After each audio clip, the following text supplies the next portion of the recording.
tunji qitim kalima shahodat keltirgan vaqtingda nimalarni his qilganding? Islom dinidan tunji qitim qanday xabar topding? Faraz qilishimcha har qachon musulmon bo'lishdan burun ayollar bilan uchrashatding, cho'chqa go'shi yetding va haraq ichetding, shundaqmi? Musulmon bo'lgandan keyin bularni tashlash sen uchun qiyin bo'ldimi? Londonda hijoblik birini ko'rsam, yo'lning qarshi tarafiga o'tib mang'atdim. Zihnim Angliyadagi taratqular tarafidan bakli yomon ta'sirga uchrab ketgan edi. Agar dunyodagi barliq g'ayrimusulmonlarga, bo'pmi islom diniga qarshi bir taraflama qarashda bo'lganlarga bir minut so'zlash fursating bo'lsa, ularga nima degan bo'larding?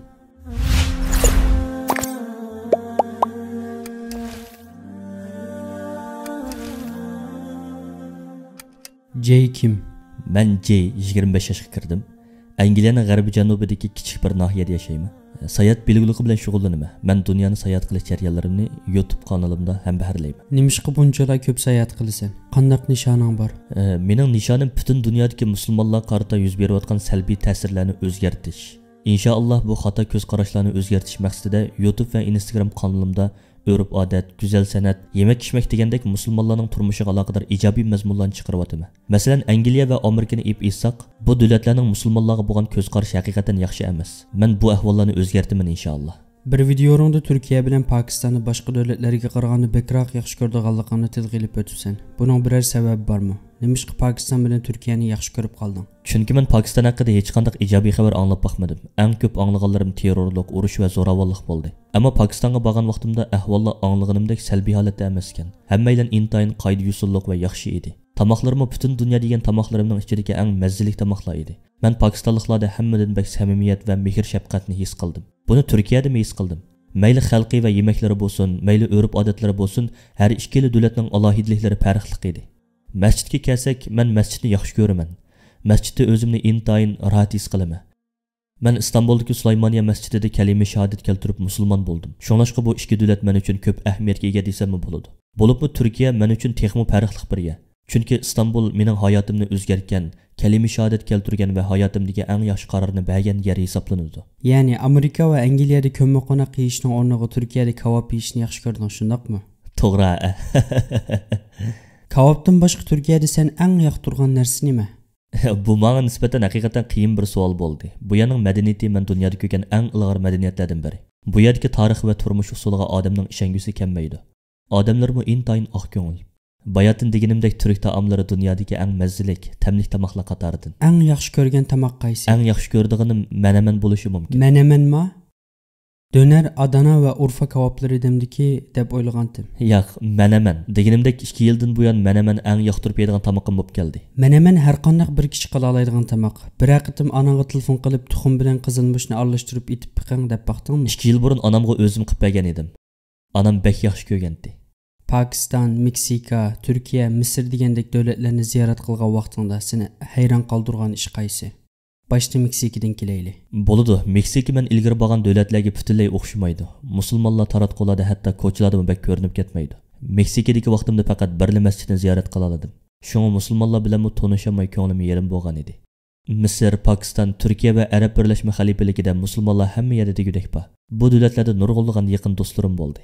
İslam dinidan tunji qitim qanday xabar topding? Mening islom dini bilan tanishishim 20 yil burun 11 sentabr vaqasiga berib taqiladi. Islom dini bilan tunji qitim nihoyatda salbiy bir shaklda tanishdim. Islom dinini qachon haqiqiy mohiyati bilan taniding desangiz, 3 yil burungi sayohatlarimda tanishgan insonlarning sababi bilan tanidim. Keyin korona jarayonida sirtqa chiqish cheklanganda Qur'onni o'qish orqali islomni haqiqiy bir shaklda tanib yetdim. Musulmon bo'lishdan burun islom diniga bo'lgan ko'z qarashing qanday edi? Islom dinini yomon ko'ramding? Shundoq, yomon ko'ratdim. Musulmonlarga munosabatlik bek salbiy ko'z qarashlarim bor edi. Bo'libmi Angliyada radikal musulmonlar ib bo'lgan voqeliklar buningga sabab bo'lgan edi. Taratqularmi 2 milliard musulmonni qaloqlik va radikallik bilan ayblab turadi. Amaliyotda bu xil faoliyatlarni ilib bo'lganlar bir uchum nachar kishilar. Londonda hijoblik birini ko'rsam, yo'lning qarshi tarafiga o'tib mang'atdim. Zihnim Angliyadagi taratqular tarafidan bakli yomon ta'sirga uchrab ketgan edi. Chunki o'zimga islomning qandoqdan ekanligini o'g'itib beqishga faqatla fursat bermagan edim. Allohga shukrlar bo'lsin. 2 yilning yoqi islom dinini haqiqiy bir shaklda tanib chiqdim. Islom bir tinchlik dinidir. Sening islom diniga qiziqib qolishingga nima sabab bo'ldi? Sayohat qilgani borgan vaqtimda tanishgan kishilar islom diniga qiziqib qolishimga sabab bo'ldi. Aslida men musulmonlar ko'p bo'lgan davlatlarni bek sayohat qilib ketmaydim. Allohga shukrlar bo'lsin, 3-4 yil burun Istanbulga keldim. Keyin 2019-yili sentabr oyida Iroqqa berishni qaror qildim. Bu qarorim mening islom diniga bo'lgan butun ko'z qarashlarimni o'zgartirib qolmasdan, islom dinining go'zalligi haqida texmi ko'p o'ylashimga sabab bo'ldi. Iroqqa tunji qitim 22-23 yosh vaqtimda borgan edim. Shundaq qilib yaxshi musulmonlar bilan tanishding. Ondan islom diniga qiziqib qolding, shundaqmi? Shundaq. Yana bir tarafdan Angliya taratqulardan uzoqlashib, islom haqida izlanish uchun o'zimga fursat yaratib berdim. Tunji qitim kalima shahodat keltirgan vaqtingda nimalarni his qilganding? Ajoyib xushal bo'lgandim. U vaqtdagi xushalligimni va huzurni tasvirlab berolmayman. Rostni aytsam, bunchalik xushal bo'laman, ma'nilik bir hayotga ega bo'laman deb faqatla o'ylamagan edim. Bu dunyodagi eng go'zal tuyg'u edi. Masjidga kirishdan burun men bir dinsiz edim. Hayotimning hech qanday ma'nisi yo'q edi. Yegona yaratquchining borligiga, o'lgandan keyin hayotlikning mavjud ekanligiga ishonmaydim. Masjidga kirib kalima shahodat aytgan vaqtimda baxushal bo'ldim. Xuddi rangsiz hayotimga rang qitilgandek his qildim. Bu dunyodagi men his qilgan eng go'zal tuyg'u edi. Atrofingdagilarning inkosi qanday bo'ldi? Xushalligidan chavakchilib kulimsirashdi. Masjidga kishilar mening kalima shahodat keltirganligimni ko'rib chavakchilishib ketdi. Ular men uchun intayin xushal bo'lgan edi. Ailangning, dadangning, anangning, aka-singillarning, aka-ukalarning inkosi qanday bo'ldi? Allohga shukr, mening atrofimdagilar, oilam va do'stlarim meni qo'llaydi. Men Istanbuldagi vaqtimda tunji qitim Snapchat orqali singlimga musulmon bo'lganligimni aytib uchur qildim. Singlimning menga bo'lgan inkosi yaxshi bo'ldi. Keyin menga FaceTime orqali uchur qilib intayin xushal bo'lganligini ifodaladi. Singlingning nimishqa bundaq inkos qayturganligini tushunmaylam qoldim. Demakchi bo'lganim, ularning nazarida islom qaloqlikning va yomonlikning simvoli shundaqmi? Undaqda singling nimishqa buncha xushal bo'ldi? Chunki islom haqida qanday izlanganligimni, kimlar bilan tanishganligimni, nimalarni beshimdan o'tkazganligini ko'rdi, angladi. Oilamga axborot vositalarining insonlarni qanchalik qaymoqtirganligini ko'rsatib qo'ydim. Ular hozir axborot vositalarining emas, mening sirlarim, hikoyalarim va o'y fikrlarimga ishonadigan bo'ldi. Undaqda ota-onaning inkosi qanday bo'ldi? Dadam men 1 yosh vaqtimda bizdan ayrilgan ekan. U Avstraliyaga ko'chib ketibdi ekan. Men uning bilan aloqalashib boqmadim. Uning mening musulmon bo'lganligimdan xabari yo'q. Onamga kelsak, men uningga o telefonni ochqicha 3 qitim telefon qildim. Onamning inkosi bilan munosabatli bir sin olgan edim. Onam telefonni ichishila jiddiylashganimdan uningga aytolmadim. Qiynalgan holda oxiri aytdim. U menga cheshir mushkiga o'xshab qopsan dedi. Amaliyotda u mushuk har vaqt xushal yuradigan mushuk, xushxo'yligi va qiziqarligi bilan mashhur. Shu kundan boshlab menga islom haqida nachar bir so'z va yoki bir fikr aytib boqmadi. Do'stlarim va oilamning har vaqt xushallik bilan mening yonimda bo'lganligi uchun intayin minnatdorman. Chunki ular mening yonimda bo'lmagan bo'lsa, bu yo'l men uchun texmi qiyin bo'lgan bo'ladi. Islom diniga e'tiqod qilgan ekanmiz, ibodat qilishimiz, duo qilishimiz, Ramazon oyida ro'za tutishimiz va boshqa ibodatlarni qilishimiz lozim.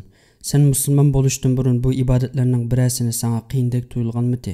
Shundaq, bu ibodatlarning hammasi ajoyib zerikishlik bilan geldi. Musulmon bo'lishdan burun Angliyadagi safarimda yolg'iz edim. Karantin mezgilida hech kim bilan aloqalashamadim. Tajribamni to'playolmagan edim. Shunga o kunlar men uchun bek tasti o'tgan edi. Ammo hozir Allohga shukr, nurg'un tajriba sinovlardan keyin xeyli osonlik qilib ketalaydigan bo'ldim. Torda islom haqida qanday izlanding? Qaysi sinlarni ko'rding? Kimlarning darslarini anglading? Sirtdagi kishilardan anglagan YouTube'dagi sinlar va Instagram'dagi ko'rinishlar orqali izlandim. Hammadan bak Qur'onni ko'p o'qidim. Senden bir savol so'rsam bo'lamdi? Xohlamsan javob bermasangmi mayli. Oilang dinsiz, sen bo'lsang musulmon, ular haqida qanday o'ylaysan? Ularning musulmon bo'lish uchun duo qilamsan? Ularga islomning haqiqatlari to'g'riliq nasihat qilamsan? Albatta, har kuni oilam bilan bu to'g'riliq paranglashima. Kashki dadam bilanmi paranglasha olgan bo'lsam, islomning haqiqatlarini tushundira olgan bo'lsam-chu deb ketaman. Chunki hozirgacha islom bilan munosabatlik xato ko'z qarashlarining bo'lishidan qo'rqaman. Ammo bir kuni buning o'zgarishini tilayman. Minglagan kishilarning bu videoni ko'radiganligini bilaman. Hurmatli ko'rmanlardan do'stlarim va oilamning inshaalloh islomning go'zalligini his qilish uchun duo qilib qo'yishini umid qilaman. Inshaalloh. Faraz qilishimcha haqiqatan musulmon bo'lishdan burun ayollar bilan uchrashatding, cho'chqa go'shi yetding va haraq ichetding, shundaqmi? Musulmon bo'lgandan keyin bularni tashlash sen uchun qiyin bo'ldimi? Cho'chqa go'shi yeb boqmag'ili bek uzun bo'ldi. Taxminan 10 yoshimdan boshlab yeb boqmadim. Shunga bu men uchun bek taski to'xtamadi. Hamman cho'chqa go'shini bekmi yoqtirib ketmaydim. Ayollarga kelsak, 17 yoshimdan keyin qiz do'stim bo'lib boqmadi. Shunga bu menga nisbatan bek qiyin bo'lmadi. Ham ko'p sayat qilganligim uchun buningga vaqtimmi yo'q. Shunga xohlasammi qilolmayman. Haraqqa kelsak 2019-yili haraqni tashlagan edim. Ya'ni musulmon bo'lishdan 1 yil burun. Haraqni tashlashingga nima sabab bo'ldi? Universitetda ko'p ichatdim. Angliyadagi universitetlarda har kuni degidek haraq ichish, tabriklash va bir narsalarni o'qish o'quvchilarning odatiga aylanib ketaylik. Keyin men bularni tashladim, chunki bu salomatlikka ziyonliq. Aslida 1,5 yildan beri sayko'ktat mevliyotgan edim. Allohga shukri, halol go'sht topdim. Buning uchun bek xushal bo'ldim. Bu jihatda Turkiyaning tamoqlari haqiqatan yaxshi. Bir YouTube kanaling va Instagram kanaling bor. O'zingga tunilgan biri. Haqiqatan sen bilan tunishqisi bor ayollardan uchur topshirib olsan. Shundaqmi? Ha, hatto har kun topshirib olaman. Ularga qanday inkas qaytursan? Javob bermayman yoki qora tizimlikka tiqib etaman. Yana texi ba'zi onalar qizlarini soyiqib, ilxat, Instagram va YouTubedan uchur inkaslarni topshirib olaman. Bularga faqat javob bermayman. Aslida insonlar menga bundaq yozmasligi kerak edi. Yana kelib bu yaqinda to'y qilishni o'ylashmadim. Bo'libmi oldimizdagi 2-3 yil ichida musulmon dunyosida bayqashga tegishlik bo'lgan va tonishqim bor, ko'p kishilarim bor. Shunga 29-30 yoshlarimgacha to'y qilishni o'ylashmadim. Texi men o'rganmasam, izlanmasam bo'lmaydigan nurg'un narsalar bor. Nimishqa hayotingni dinsiz bo'lib davomlashtirmay, islom haqida izlanishni o'ylab qolding? Men odatda nurg'unlagan narsalarni qiziqadigan biri. Balkim bu sababdan ko'p sayohat qilib to'xtamay o'rganishga urinsam kerak. Fursatim bo'lg'achqa xalqaro muxbirlik kasbida bakalavrlik o'qidim. Bakalavrlikda medianing islom bilan munosabatlik butunlay xato tashviqot tarqatadiganligini bilib texmo qiziqib qoldim. Har vaqt dunyodagi har xil urf-odatlarni, insonlarni va tillarni o'rganishga qiziqadigan biri edim. Korona mezgilida izlanishga fursatim bo'ldi. Bu mezgilda atrofimdagi kishilarning oq ko'ngilligi, mehribonligi, samimiyati diqqatimni tortdi. Qanday qilib shuncha mehribon va samimiy bo'la oladigan deb o'yladim va mushu vaqtda izlanishga qaror qildim. Amaliyotda bularning hammasi islom bilan munosabatli edi. Shu vaqtdan boshlab Qur'on o'qishga, YouTube'dagi sillarni ko'rishga va Muhammad alayhisalom haqida texmo ko'p narsalarni o'rganishga boshladim. Haqiqatan foydasi bo'ldi. Sening nazaringda Muhammad alayhisalom kim? U favqulodda bir inson. Uni ta'riflashga til ojizlik qiladi deb o'ylayman. Bu dunyodagi, ya'ni yer sharidagi hamma odam uningdan ko'p narsalarni o'rganadi. Insonlar cho'qim uning hayotini o'zining hayotiga tatbiqlasa, texmo mehrlik, mard va kang qo'rsoq bo'la oladi.